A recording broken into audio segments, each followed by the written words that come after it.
Well, welcome in to My Dogs Are Barking on MPW Digital, presented by Heath Riles Barbecue, and welcome to this Monday edition of the show. As we're in the full swing. This is SEC baseball tournament week in Hoover, and in the very building, very stadium that Michael Jordan built when he was with the Barons there in the '93 season. At the Hoover Met, and it's always a fun week because anytime you get these kind of tournament games for SEC, like whenever it was the SEC tournament for basketball, that was awesome. Even if your team doesn't do extremely well, it's just fun to be able to have SEC sports every single day. And now we got this tournament that we're going to be able to take a look at. If you're watching with us on YouTube, we got the actual tournament kind of bracket pulled up here, and so we're going to go through what that looks like for the SEC tournament, kind of where teams are seated, and who we have going all the way. But also, this is a Mississippi State show, so we'll talk about Mississippi State's path and kind of what needs to be done for Mississippi State. I think there's a lot of different things to look at in scenarios when it comes to kind of projected, regionals. But in the end, like, what does Mississippi State need to do in Hoover? What are they kind of trying to accomplish? So we'll look at that and more. And then also we'll look at a couple of different projected regionals that Mississippi State is in currently. And again, projected, just it's kind of the big word that's there, but there's a key difference between one compared to the other. Kendall Rogers had another one that came out this evening, so we'll talk about his as well. So we will get to that and more. Very excited to be able to cover all that for you, but we want to let you know that My Dogs Pod is brought to you by our presenting sponsor, Heath Riles Barbecue. And also shout out to Heath. They didn't ask me to say this, but Heath just won first place in the World Rib Championship there in Memphis in May. And look, that's the great thing about Heath Riles and his barbecue, because he sells his competition rub that helped him win a championship just on Saturday. And I use Heath Riles products, have for years. His website is home to award-winning rubs, seasonings, sauces, glazes, marinades, injections, and now an 81-time barbecue grand champion. Heath Riles has created products that are trusted by pit masters, backyard cooks like myself.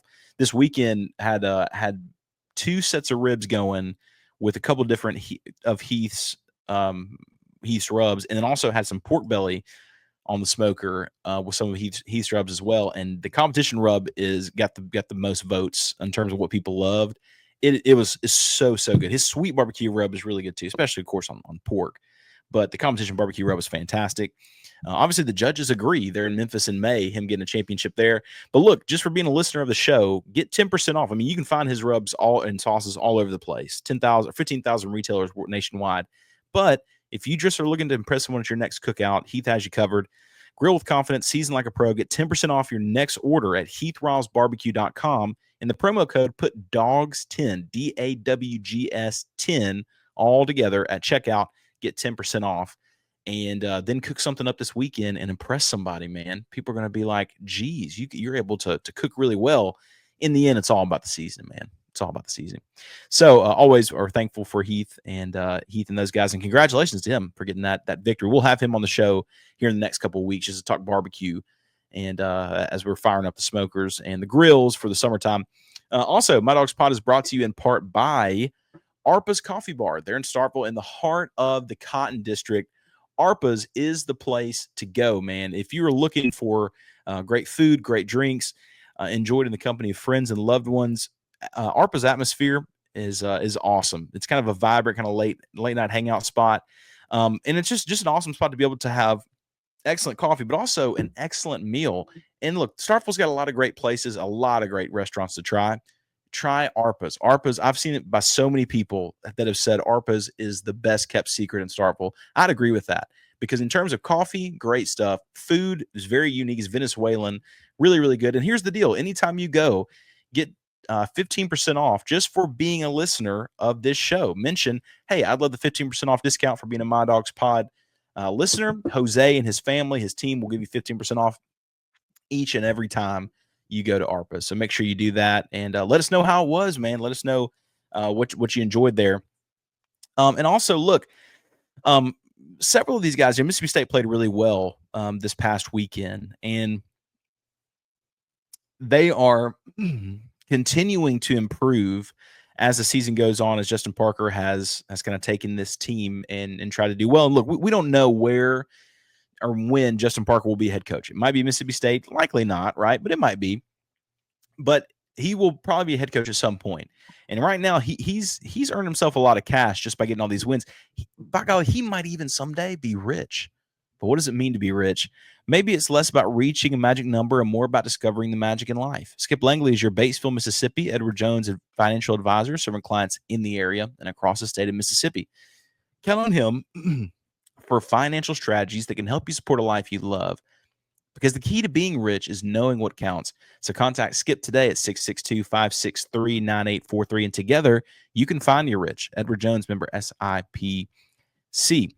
So let's pull up the bracket here. And we're going to talk through it again. If you're watching on YouTube, that you're able to see the bracket now. That's one of the good things about watching on YouTube. You can watch, Spotify and Apple podcasts are just fine. That's how I get a lot of my media too. But we try to have some things kind of pulled up on screen, so you don't have to stare at my ugly mug all day. And I'm trying to do you a favor. But Mississippi State on Tuesday night is going to be matched up in a late night matchup with Texas A&M. A very favorable matchup, I feel like, for Mississippi State to kind of get the weekend started. Alabama, Missouri will start off the weekend. You got to imagine Alabama's going to have a lot of Alabama faithful. Their team kind of slid towards the end of the season, but overall, they're close to Tuscaloosa being there in Hoover, so they'll have plenty of people coming out to watch. So Alabama, Missouri will start the day. Mississippi State and Texas A&M will end the day. And something to think about with Texas A&M, this is a very weird team. Like, in terms of the things they've done this season are just so opposite of each other. And here's an example: like A&M won a series this season against LSU, who's a top 10 team. Arkansas, top 10 team, and Tennessee, top 5 team.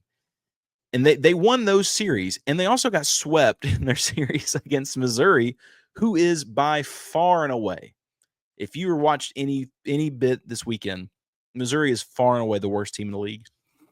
And one of the ways I know that is because they went 3-24, and their 3 wins in the SEC were against A&M. So, I mean, that's pretty clear to see from the get-go. But they've just been an odd team to kind of figure out. This past weekend, they lost the series against Georgia. They lost Friday night, won on Saturday, and then lost again on Sunday in the rubber match. And so they lose the series 2-1 to Georgia. State has not played A&M this season, but I think State has a favorable shot just in terms of if you were just looking and saying, okay, well, who is kind of riding high and who has the momentum kind of going forward. And Mississippi State has a lot of momentum. We're going to talk about that here in just a second.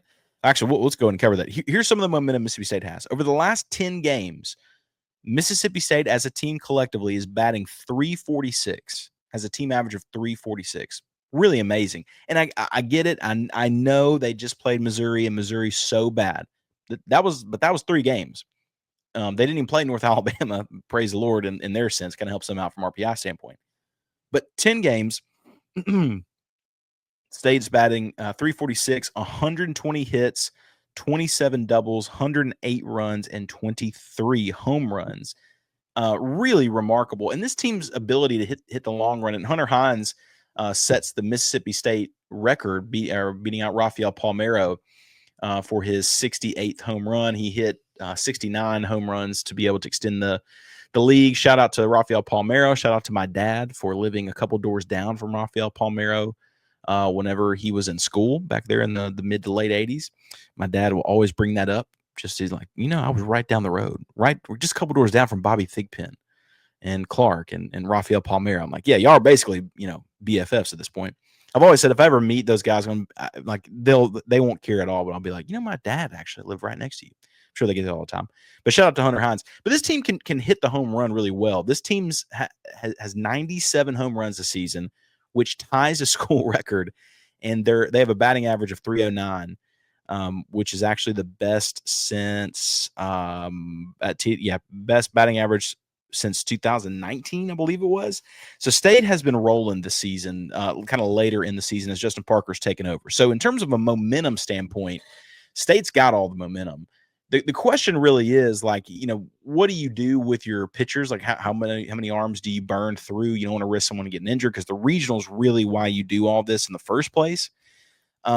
and they're in a regional regardless of what happens here. So I'm interested to see who goes on the mound for Mississippi State, if it's Pico or if they end up throwing somebody else on there. I don't think that they'd pull that against A&M, but we'll see.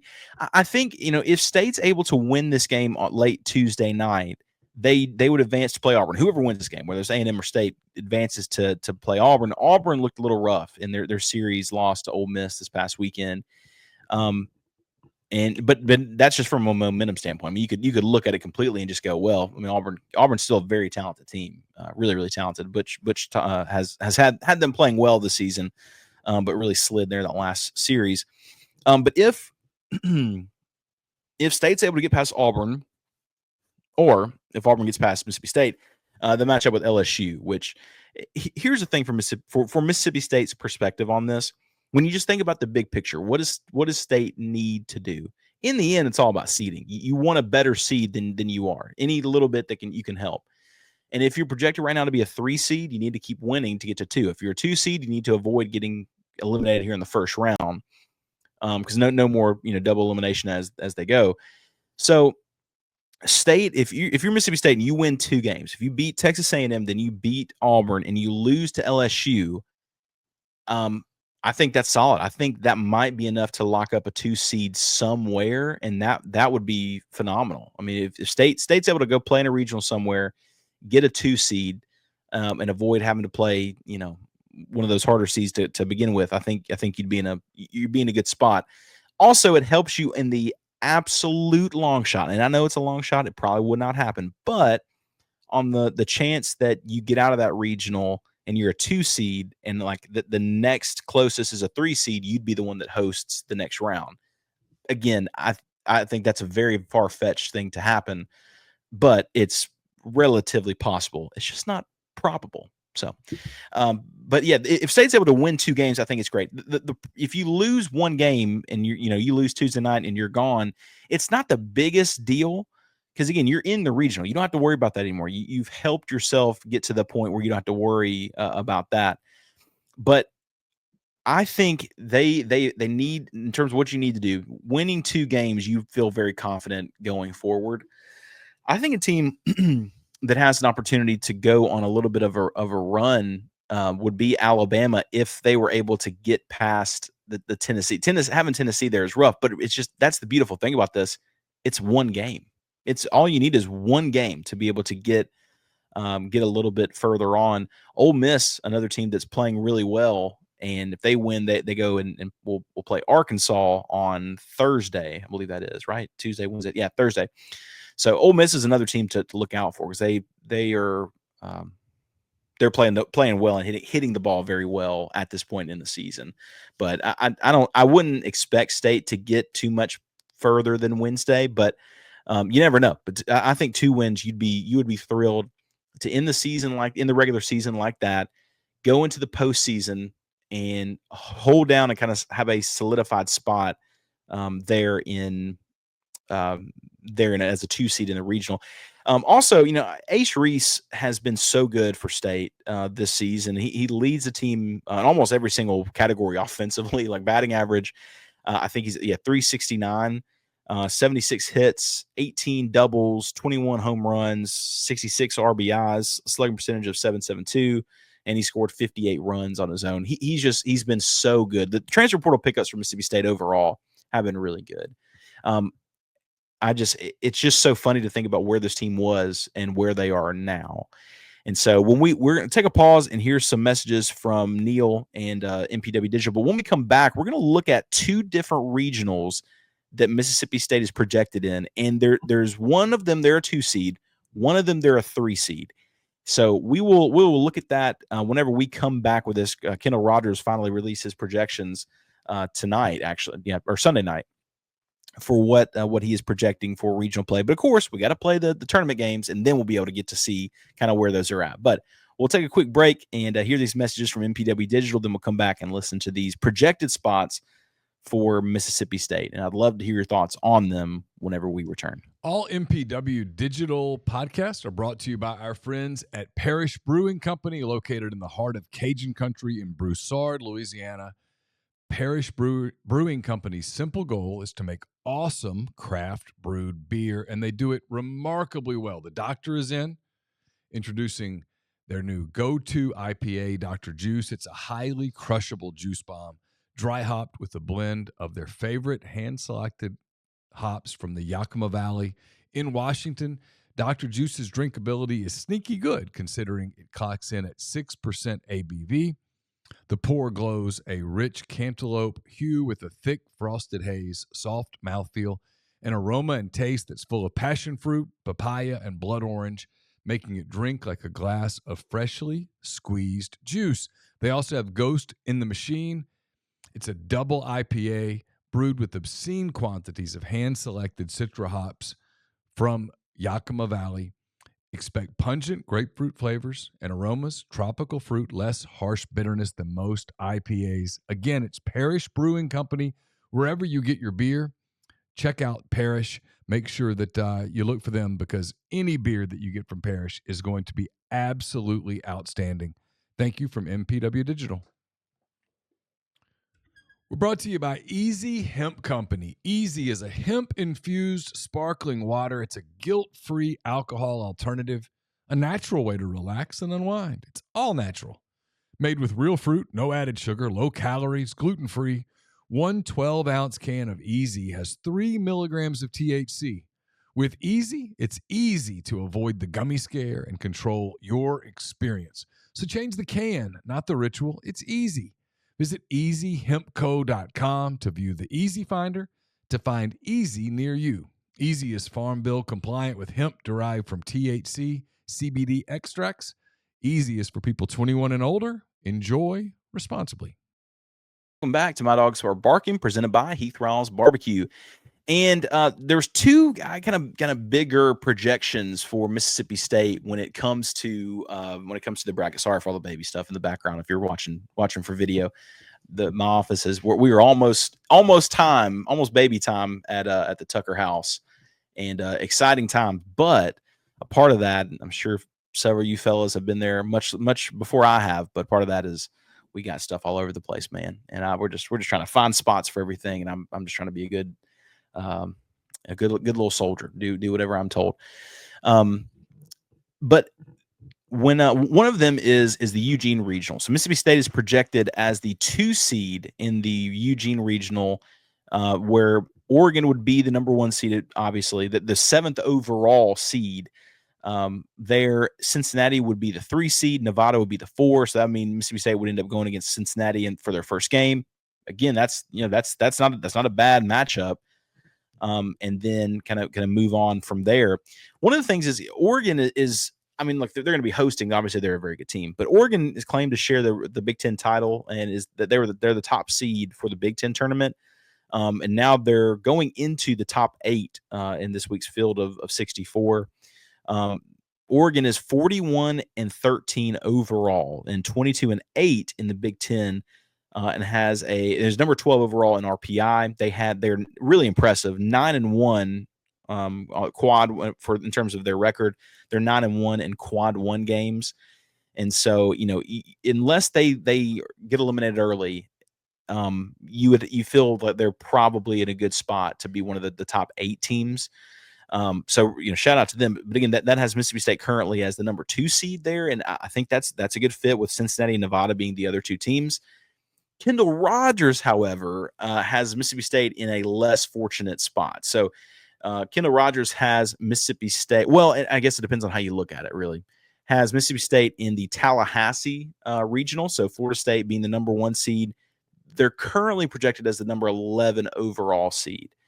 West Virginia being the 2 seed, Mississippi State being the 3, Bethune-Cookman being the 4. It's a very, very weak 4 seed. I mean, they're never super tough, but that would have State going up against West Virginia in the first round, and I don't love that matchup. But Florida State is a good team. They're not on the same level as Oregon is, obviously.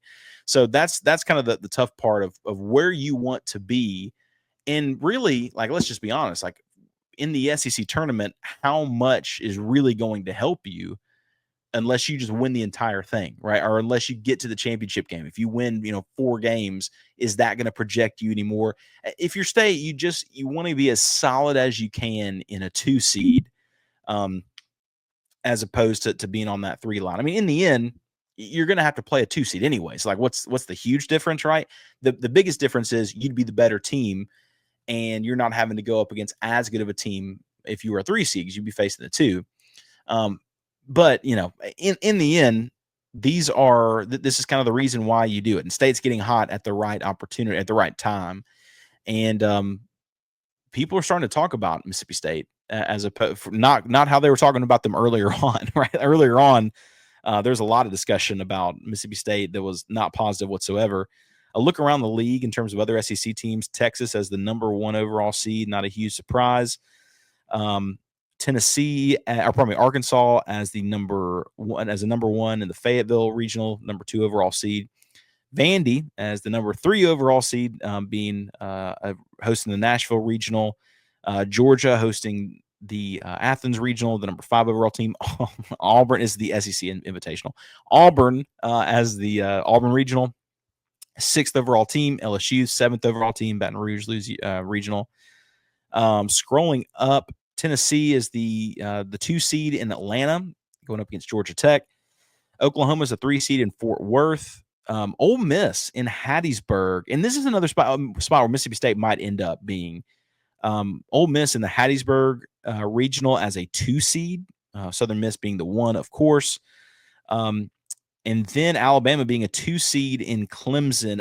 If Alabama ends up winning 2 in a row, they might have an opportunity to.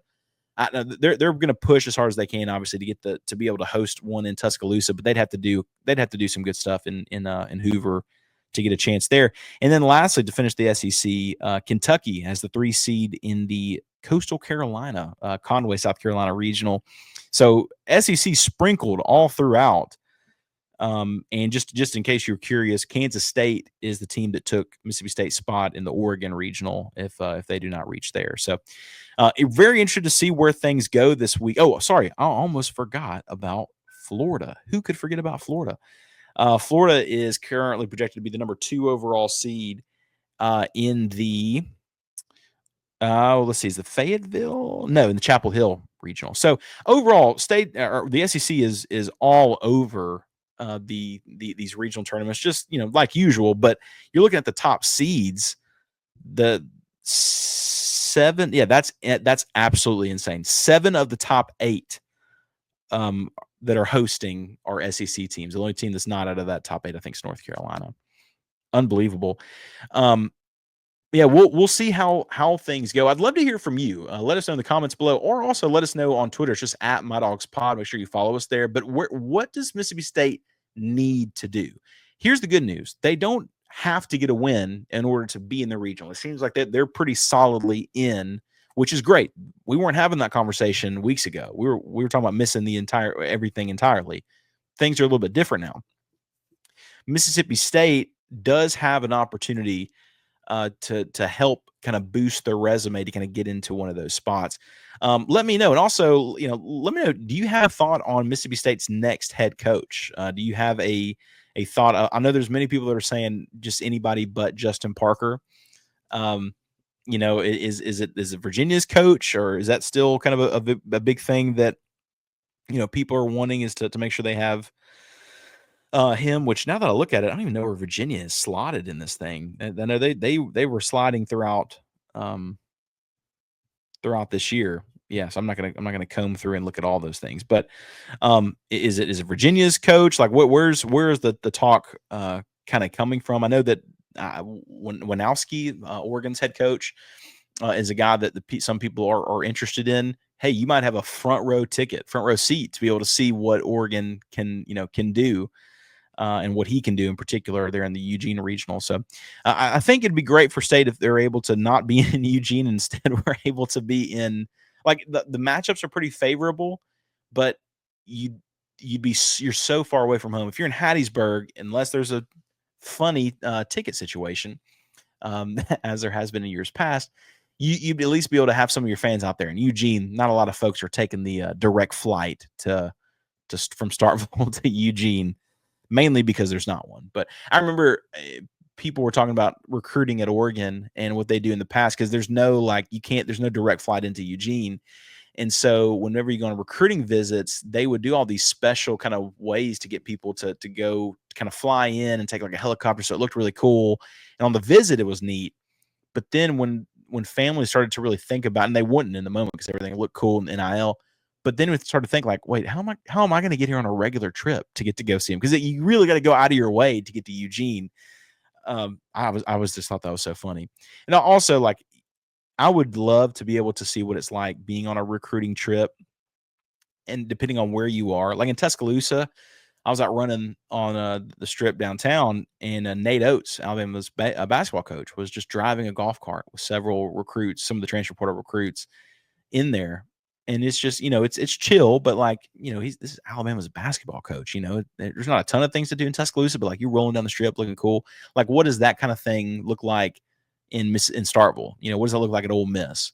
I knew a young man, I know a young man who plays for Alabama now, but was recruited by Lane Kiffin to Ole Miss. And Lane just kind of seemed kind of down to earth, kind of chilling, kind of going a ride in the car. Being able to be recruited by Nick Saban, though, I think would have to be the the most interesting thing. I know that post NIL is a little bit different than it was beforehand, but anyway, who would you, if you were a player, really high caliber player, what is a school and a coach you would love to be recruited by just for the experience alone? Like, I hate to be like the obvious choice. He's up there in the photo right there, but Mike Leach would have had to been like the most fun, random type of conversations that you'd have to have. But outside of Mike, like, where do you go? I think there's several different people to kind of look through and think through. So as always, we thank you guys so much for listening to My Dogs Pod, presented by Heath Riles Barbecue. Enjoy watching the games in Hoover this week. And man, enjoy this time, because we got baseball, and then we're going to get into the College World Series. And then it's all of a sudden going to be time for football. Very excited. So thank you guys, as always, for listening. We'll holler at you guys.